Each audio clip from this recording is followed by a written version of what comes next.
Hey, it's Jennifer from Quilt and Stitching and Kitties. Mea culpa. I left out a whole section of video on my dancing 9-patch quilt tutorial. So if you've already seen the first part, this next section will explain the borders.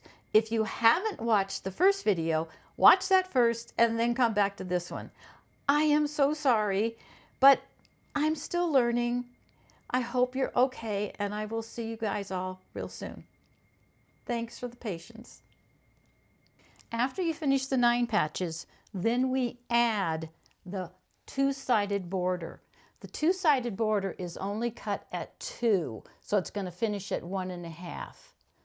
So it always goes on the right side of the block and the bottom of the block, regardless of which variation that you're working on.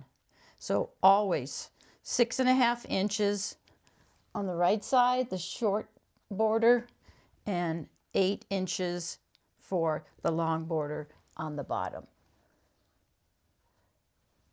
Then once you've done that, your blocks are finished and ready to be put together into a quilt top.